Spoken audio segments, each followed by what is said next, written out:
Hello everyone, माँ की रसोई में आप सभी का स्वागत है। तो आज मैं आप सभी के लिए सर्दियों वाले लड्डू लेके आई हूँ। अगर आपने एक लड्डू रोजाना खा लिया तो बिल्कुल भी जुकाम, बुखार और सर्दी खांसी तो होगा ही नहीं। और ये लड्डू बनाना भी बहुत सारा आसान है। एक बार में आप बहुत सारे लड्डू बना लीजिए और इसको 2-3 महीने आराम से स्टोर करके रखिए, बिल्कुल भी खराब नहीं होता है। और साथ ही में आज हमने 2 तरह के लड्डू बनाए हैं, एक घी वाले और एक बिना घी वाले। तो चलिए आज की रेसिपी बनानी शुरू करते हैं। तो यहाँ पे हमने ले लिया है कद्दूकस किया हुआ कच्चा नारियल। अगर आपके पास कच्चा नारियल नहीं है तो जो सूखा नारियल होता है यानी ड्राई कोकोनट, उसको भी आप कद्दूकस करके यूज कर सकते हैं। यहाँ पे देखिए जो कद्दूकस किया हुआ नारियल है ना, इसको हम अच्छे से भून लेते हैं। तो यहाँ पे हमने ये हाफ लिया है, हाफ हमने रखा हुआ है, वो हम जो घी के लड्डू बनाएंगे ना उसमें डालेंगे। अभी आप देख सकते हैं किस तरीके से लाइट हो चुका है और अच्छे से रोस्ट भी हो गया है। तो इसमें जितना भी वाटर था ना वो वेपराइज हो चुका है।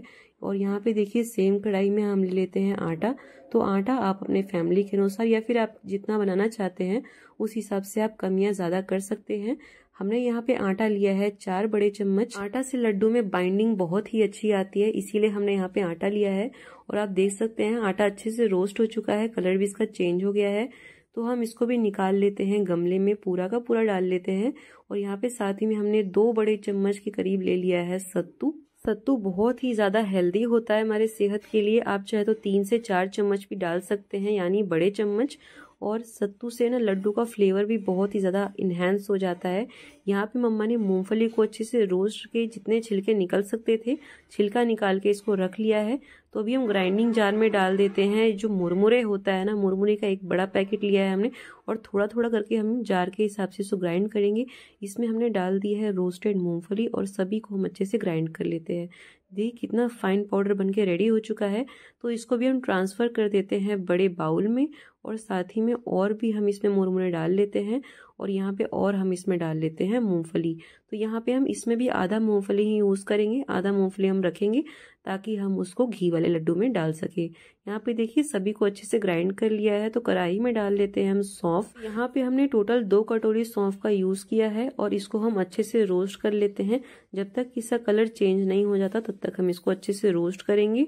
फ्लेम मीडियम टू हाई होना चाहिए। अभी आप देख सकते हैं इसका कलर कैसे चेंज हो चुका है, येलोइश टाइप का हो गया है। तो इसको हम ट्रांसफर कर देते हैं जार में और इसको भी हम अच्छे से ग्राइंड कर लेते हैं। अच्छे से रोस्ट हो जाने के बाद ये बहुत ही अच्छे से ग्राइंड हो जाता है। तो यहाँ पे देखिए मम्मी ने इसको भी अच्छे से ग्राइंड कर लिया है, किस तरीके से ये फाइन पाउडर बनके रेडी हो चुका है। आधा हम निकाल लेते हैं दूसरे बर्तन में क्योंकि इसको हम घी वाले लड्डू में यूज करेंगे। और जो बाकी का आधा है इसको हम ट्रांसफर कर देते हैं बाउल में। साथ ही में हमने यहाँ पे ड्राई फ्रूट्स रखे हैं चॉप किए हुए, इसको भी हम ऐड कर देते हैं। सौंठ हम ऐड कर देंगे 2 छोटे चम्मच। और यहाँ पे देखिए हमने ले लिया है 2 कटोरी अजवाइन। सेम कटोरी से हमने यहाँ पे 2 कटोरी अजवाइन लिया है जिस कटोरी से हमने सौंफ लिया था। अब अजवाइन को भी हम अच्छे से रोस्ट कर देते हैं जब तक कि इसमें से चटकने की आवाज़ नहीं आती। और यहाँ पे आप देख सकते हैं इसका कलर भी चेंज हो चुका है। तो इसको भी हम ट्रांसफ़र कर देते हैं ग्राइंडिंग जार में और इसको भी हम ग्राइंड करके बिल्कुल फाइन पाउडर बना लेते हैं जैसा कि हमने सौंफ का बनाया था। अजवाइन से बॉडी में इंस्टेंट गर्मी आती है, इसीलिए अजवाइन डालना तो मस्ट है। यहाँ पे देखिए मम्मा ने अजवाइन का भी बहुत ही फाइन सा इस तरीके से पाउडर बना लिया है। इसको भी हम आधा निकाल लेते हैं दूसरे बर्तन में और साथ ही में आधा हम डाल लेंगे इसमें बाउल में। तो जो हमने आधा रखा है ना वो हमने इसलिए रखा है, फिर से बता देती हूँ कि हम यहाँ पे आधा बनाएंगे घी के लड्डू और साथ ही में आधा हम सादे बनाएंगे, सिंपल वाले बिना घी के लड्डू। तो हम 2 तरह के लड्डू बना रहे हैं, आप जो प्रेफर करना चाहते हैं आप वैसा बना सकते हैं। यहाँ पे देखिए बाउल में जितनी भी इंग्रेडिएंट थी सबको हमने अच्छे से मिक्स कर दिया।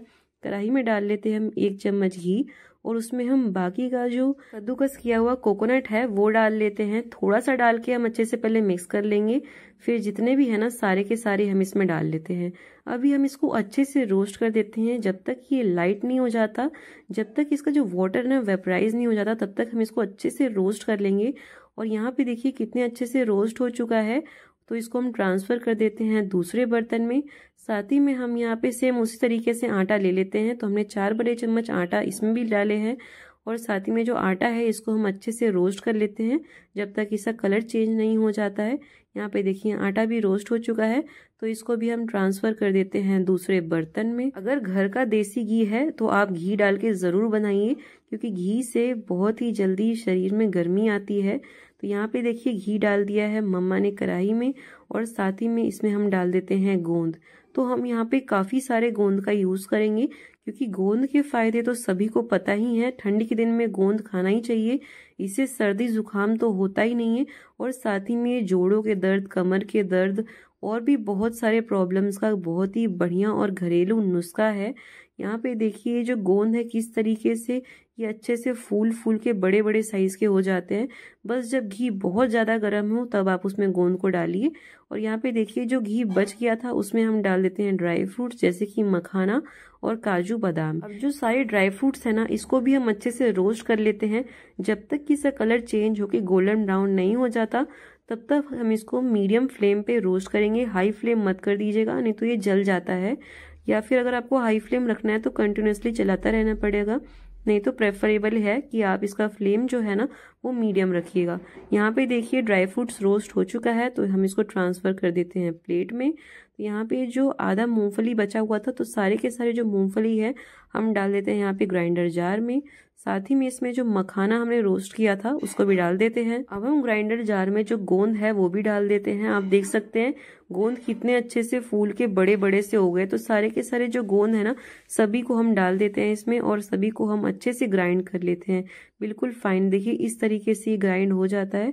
ये हल्का सा गीला इसलिए हो गया क्योंकि जो ड्राई फ्रूट्स थे और जो गोंद था उसको हमने घी में रोस्ट किया था, यानी घी में फ्राई किया था, इसीलिए हल्का सा गीला जैसा हो गया है। तो यहाँ पे देखिए इसको भी हम ट्रांसफ़र कर देते हैं बर्तन में। अब हम यहाँ पे चाशनी बनाने की भी तैयारी शुरू कर देते हैं। तो हमने कढ़ाई में डाल दिया है थोड़ा सा पानी, ज़्यादा पानी हम नहीं डालेंगे, और उसमें हम डाल देते हैं गुड़। गुड़ आप अपने हिसाब से डालिएगा, जितना आपने मिक्सचर बना के रेडी किया है लड्डू के लिए उस हिसाब से हम गुड़ डालते हैं। तो यहाँ पे हम सबसे पहले बिना घी का लड्डू जो है ना वो बना के तैयार कर लेते हैं। ये काफ़ी सारा हो गया था और जो बाउल है ना पूरा भर गया था, तो मम्मा ने यहाँ पे आधा दूसरे बर्तन में ट्रांसफ़र कर दिया है। तो हम आधा आधा करके बनाएंगे। यहाँ पे देखिए गुड़ भी अच्छे से ही मेल्ट हो चुका है। थोड़ी देर हम इसको और पका लेते हैं ताकि जो इसका पानी है ना, जो हमने पानी डाला था वो भी वेपराइज हो जाए। इससे क्या होगा, लड्डू बहुत दिनों तक टिकेगा और बिल्कुल भी ख़राब नहीं होता है। यहाँ पे देखिए हमने जो आधा इसमें रखा था बाउल में मिक्सचर, उसमें हम डाल देते हैं गुड़, और गुड़ डाल के हम अच्छे से मिक्स कर लेते हैं इसको।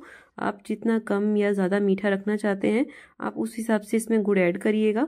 अब यहाँ पे देखिए हाथों से हम इसको अच्छे से मसल लेते हैं, क्योंकि जो स्पून होता है या फिर कलछी होती है ना उससे अच्छे से ये मिक्स नहीं होगा, इसीलिए हमें हाथ का यूज़ तो करना ही पड़ेगा।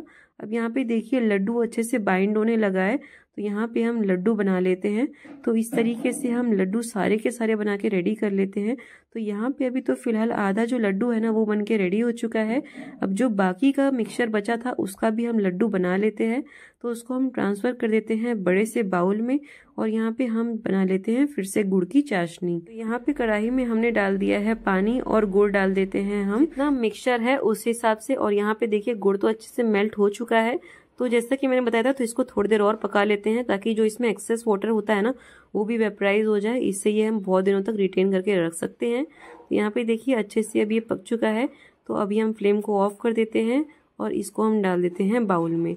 तो इस तरीके से आप गुड़ के लड्डू बना सकते हैं। हमने यहाँ पे गुड़ को मेल्ट करके डाला है ना, तो यहाँ पे बिल्कुल भी इसमें डालने की ज़रूरत ही नहीं है घी। आप इस तरीके से बिना घी के लड्डू बना के झटपट से रेडी कर सकते हैं। एक तो इसको बनने में भी टाइम नहीं लगता है ज़्यादा, और साथ ही में आप इसको काफ़ी महीनों तक स्टोर करके रख सकते हैं। ये ख़राब बिल्कुल भी नहीं होता है। किसी भी अच्छे से एयर टाइट कंटेनर में आप इसको अच्छे से स्टोर करके रख लीजिएगा। और आप देखिए, आप रोज़ एक लड्डू खाएंगे तो जो कमर की दर्द होगी या फिर जोड़ों में जो दर्द होता है ना वो भी आपको उसमें रिलीफ मिलने लगेगा। ये बहुत ही फायदेमंद लड्डू है और इसका असर भी इंस्टेंट देखने को मिलता है। तो यहाँ पे देखिए बिना घी के लड्डू सारे के सारे बन के रेडी हो चुके हैं, और ये देखने से कितना ज़्यादा फैसिनेटिंग लग रहा है ना। तो देखिए बहुत ही आसान तरीका है बनाने का बिना घी के लड्डू। ज़रूरी नहीं है कि घी से ही लड्डू बन सकता है, बिना घी के भी बहुत ही टेस्टी और पौष्टिक लड्डू बन के आपका फटाफट से रेडी हो जाता है। तो चलिए अब यहाँ पे घी वाले लड्डू भी बना लेते हैं। तो यहाँ पे देखिए जो हमने ग्राइंडर जार में गोंद, मूंगफली और मखाना डाला था उसको हमने अच्छे से ग्राइंड कर दिया है और बाउल में डाल दिया है। तो यहाँ पे हम मुरमुरे को भी अच्छे से ग्राइंड कर लेते हैं और इसको भी डाल देते हैं बाउल में इस तरीके से।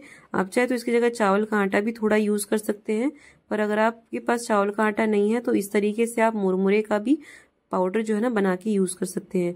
अभी हम सारे के सारे इंग्रेडिएंट को हाथों से अच्छे से इस तरीके से रब कर लेते हैं ताकि बिल्कुल भी लम्स ना रह जाए।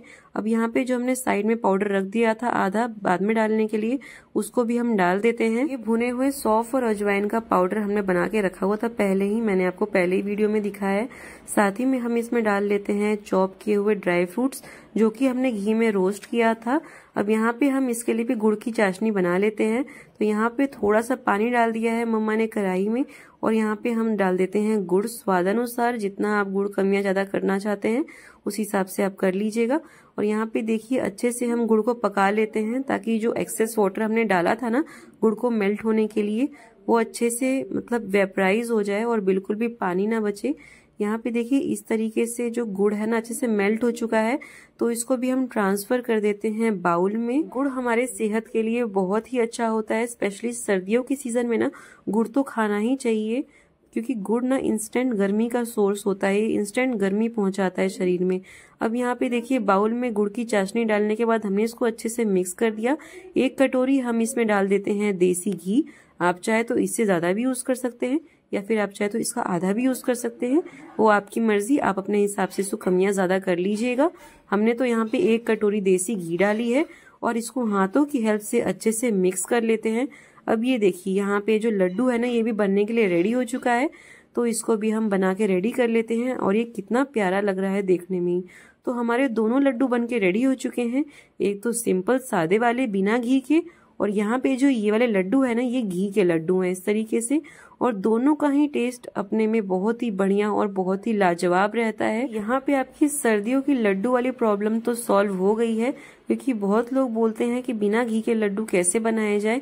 तो इस तरीके से आप बिना घी के और घी के दोनों के ही लड्डू आप झटपट से बना के रेडी कर लीजिए। और ये बहुत ही फायदेमंद है, और पूरी सर्दी आप 1 लड्डू खाइए, बिल्कुल भी ठंडी नहीं लगेगी, सर्दी जुकाम नहीं होगा। ठंड के मौसम में अक्सर जोड़ों में दर्द हो जाता है, कमर में दर्द हो जाता है, तो उसकी प्रॉब्लम भी सॉल्व हो गई है। तो आप इस विंटर्स इस रेसिपी को बना के जरूर ट्राई कीजिएगा। बहुत ही कारगर रेसिपी है, असर आपको इंस्टेंट देखने को मिलेगा, और साथ ही में इसको बनाना भी बहुत ही ज्यादा आसान है। घर के रखे हुए इंग्रेडिएंट से आपका 2-2 लड्डू बन के रेडी हो जाता है। 2-2 लड्डू की अनोखी रेसिपी बन के आपकी रेडी हो जाती है। तो अगर आपको आज की लड्डू की रेसिपी पसंद आई हो तो वीडियो को लाइक जरूर कर दीजिएगा, और मुझे कमेंट करके जरूर बताइएगा कि आपको आज की रेसिपी कैसी लगी। तो मिलते हैं नेक्स्ट वीडियो में, तब तक के लिए बने रहे माँ की रसोई के साथ।